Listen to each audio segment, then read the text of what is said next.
ಆತ್ಮೀಯ ಬಂಧುಗಳೇ, ಶ್ರೀರಾಮಚರಿತ ಮಾನಸ ಸುಂದರಕಾಂಡ 5-50 ಚೌಪಾಯಿಗಳು ಮತ್ತು ದೋಹೆಗಳನ್ನು ತಿಳ್ಕೊಳ್ಳೋಣ.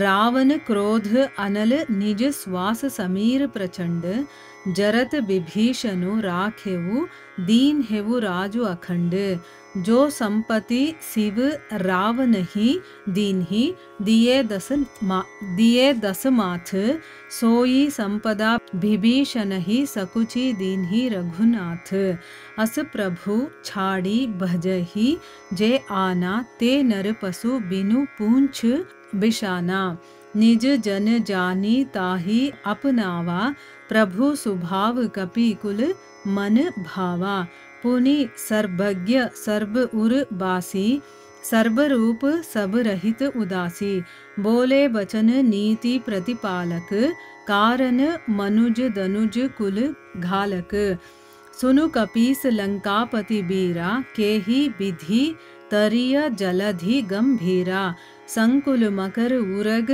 झश जाति अति अगाध दुस्तर सब भांति कह लंकेश सुनहु रघुनायक कोटि सिंधु शोषक तव सायक यद्यपि तदपि नीति असि गाई विनय करिय सागर सन जाಯಿ.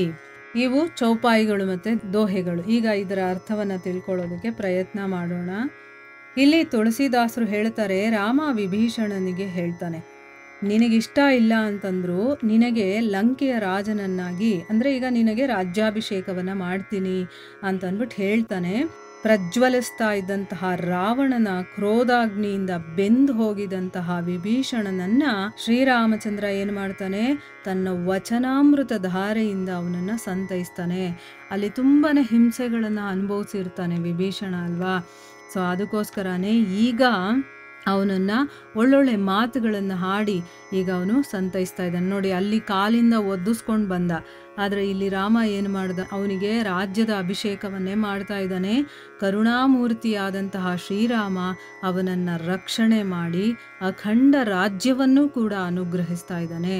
ತನ್ನ 10 ತಲೆಯನ್ನ ಬಲಿ ಕೊಟ್ಟಾಗ ರಾವಣನಿಗೆ ಶಿವ ಕರುಣೆ ತೋರಿಸಿ ಆ ಸಂಪತ್ತನ್ನೆಲ್ಲ ಕೊಟ್ಟಿರ್ತಾನೆ ಶಿವ. ಆದರೆ ಈಗ ಶ್ರೀ ರಘುನಾಥ ವಿಭೀಷಣನಿಗೆ ತುಂಬ ಸಂಕೋಚದಿಂದಾನೇ ಕೊಡ್ತಾನೆ. ಅಂದರೆ ನಾನೇನು ಕೊಡ್ಲಿಲ್ವೇನೋ ಅಂತ ತಿಳ್ಕೊಂಡು ಇಲ್ಲಿ ಕೊಡ್ತಾ ಇದ್ದಾನೆ. ಅಂದರೆ ಆ ಒಂದು ರಾವಣನ ರಾಜ್ಯದಲ್ಲಿ ಸೀತೆ ಒಂಟಿಯಾಗಿದ್ದಾಳೆ.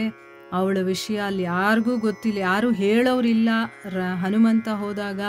ಆದರೆ ಹನುಮಂತನಿಗೆ ಆ ಸೀತೆಯ ಬಗ್ಗೆ ಸುಳಿವನ್ನು ಕೊಟ್ಟು ಎಲ್ಲಿದ್ದಾಳೆ, ಹೇಗೆ ಹೋಗಬೇಕು, ಆ ಎಲ್ಲ ಒಂದು ವಿಷಯಗಳನ್ನು ತಿಳಿಸ್ಕೊಡ್ತಾನಲ್ಲ.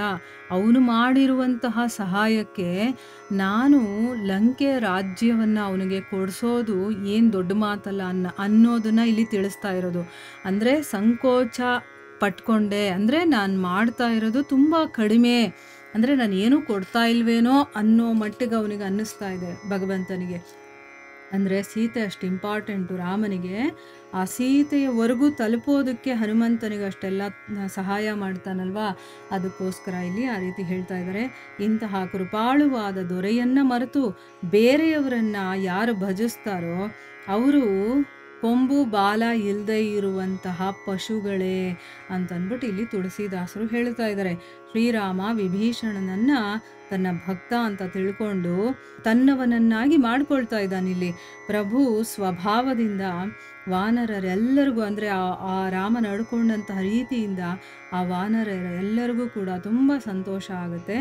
ಆಮೇಲೆ ಸರ್ವಜ್ಞನೂ ಮತ್ತು ಸರ್ವರ ಹೃದಯಾಂತರ್ಯಾಮಿ ಆಗಿರುವಂತಹ ಸಮಸ್ತ ರೂಪದಿಂದ ಪ್ರಕಟವಾಗುವಂಥ ಯಾವ ರೂಪ ಬೇಕಾದರೂ ಆ ರೂಪದಲ್ಲಿ ಅವನು ಪ್ರಕಟನಾಗ್ತಾನೆ. ಮತ್ತು ಸರ್ವರಹಿತನು ಅಂದರೆ ಏನು, ಯಾವುದರಲ್ಲೂ ಅವನು ಲಿಪ್ತನಲ್ಲದವನು, ಅಂದರೆ ಯಾವುದರಲ್ಲೂ ಅವನು ಅಂಟ್ಕೊಳ್ಳೋದಿಲ್ಲ, ಎಲ್ಲದರಿಂದ ಅವನು ಉದಾಸೀನನಾಗಿರ್ತಾನೆ.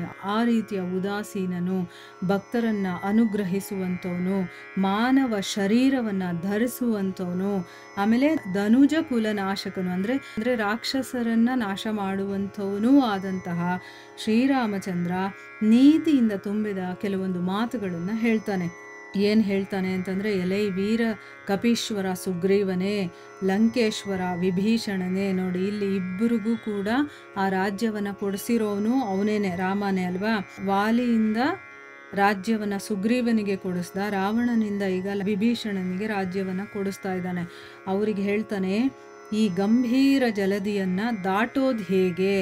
ಅನೇಕ ಜಾತಿಯ ಮೊಸಳೆಗಳು, ಹಾವುಗಳು, ತಿಮಿಂಗಲಗಳು, ಇನ್ನು ಬೇಕಾದಷ್ಟು ರೀತಿಯ ಜಲಚರಗಳಿಂದ ತುಂಬಿದಂತಹ ಈ ಅತ್ಯಂತ ಅಗಾಧವಾದಂತಹ ಸಮುದ್ರವನ್ನು ದಾಟೋದಕ್ಕೆ ಎಲ್ಲ ರೀತಿಯಿಂದಲೂ ಕೂಡ ದುಸ್ತರವಾಗಿದೆ. ಅದು ಅಂದರೆ ಕಷ್ಟ ಅಲ್ವಾ?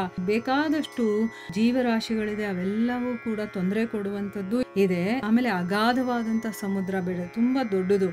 ಈಗ ಅದನ್ನು ಹೇಗೆ ದಾಟೋದು ಅಂತನ್ಬಿಟ್ಟು ಇಲ್ಲಿ ರಾಮ ಕೇಳ್ತಾ ಇದ್ದಾನೆ. ಆಗ ವಿಭೀಷಣ ಹೇಳ್ತಾನೆ, ಶ್ರೀ ರಘುನಾಥ, ನಿಮ್ಮ ಒಂದೇ ಒಂದು ಬಾಣ ಸಾಕು, ಕೋಟಿ ಸಮುದ್ರಗಳನ್ನು ಕೂಡ ಒಣಗಿಸ್ಬಿಡುತ್ತೆ. ಅಂದರೆ ಕೋಟಿ ಸಮುದ್ರಗಳನ್ನು ಒಣಗಿಸೋದಕ್ಕೆ ಶ್ರೀರಾಮನ ಒಂದು ಬಾಣನೇ ಸಾಕು. ಆದರೂ ಕೂಡ ನೈತಿಕ ದೃಷ್ಟಿಯಿಂದ ಈಗ ನಾವು ನಡ್ಕೊಳ್ಬೇಕಲ್ವ, ಇಲ್ಲಿ ಮನುಷ್ಯನಾಗಿ ಹುಟ್ಟಿದ ಮೇಲೆ ಭಗವಂತ ಹೇಗಿರಬೇಕು ಹಾಗೇ ಇರಬೇಕು. ಸೊ ನೈತಿಕ ದೃಷ್ಟಿಯಿಂದ ಮೊದಲು ನಾವೇನು ಮಾಡಬೇಕು, ಸಾಗರದ ಹತ್ರ ಹೋಗಿ ಮೊದಲು ಪ್ರಾರ್ಥನೆ ಮಾಡಿಕೊಳ್ಳೋದು ಒಳ್ಳೆಯದು ಅಂತ ನನಗನ್ನಿಸ್ತಾ ಇದೆ. ಯಾಕಂದರೆ ಅವನನ್ನು ಫಸ್ಟ್ ಕೇಳಬೇಕು, ನೀನು ದಾರಿ ಬಿಡ್ತೀಯೋ ಇಲ್ವೋ ಅಂತಂದ್ಬಿಟ್ಟು. ಬಿಡಲ್ಲ ಅಂದಾಗ ನಿಮ್ಮ ಒಂದು ಬಾಣ ಸಾಕು ಈ ಸಮುದ್ರವನ್ನು ಒಣಗಿಸೋದಕ್ಕೆ, ಆಗ ನಾವು ಆರಾಮಾಗಿ ಅದರಲ್ಲಿ ಹೊರಟೋಗ್ಬೋದು. ಆದರೆ ಮೊದಲು ನಮ್ಮದೇ ಆದಂಥ ಕೆಲವೊಂದು ರೀತಿ ನೀತಿ ಇರುತ್ತಲ್ವ, ಫಸ್ಟು ಸಮುದ್ರವನ್ನು ಕೇಳ್ಕೊಳ್ಳೋದು ಒಳ್ಳೆಯದು, ಪ್ರಾರ್ಥನೆ ಮಾಡ್ಕೊಳ್ಳೋದು ಒಳ್ಳೆಯದು ಅಂತಂದ್ಬಿಟ್ಟು ಇಲ್ಲಿ ವಿಭೀಷಣ ರಾಮನಿಗೆ ಹೇಳ್ತಾ ಇದ್ದಾನೆ. ಮುಂದೆ ರಾಮ ಏನು ಮಾಡ್ತಾನೆ ಅನ್ನೋದನ್ನು ನಾವು ಮುಂದಿನ ಭಾಗದಲ್ಲಿ ತಿಳ್ಕೊಳ್ಳೋಣ. ಹರೇ ಕೃಷ್ಣ.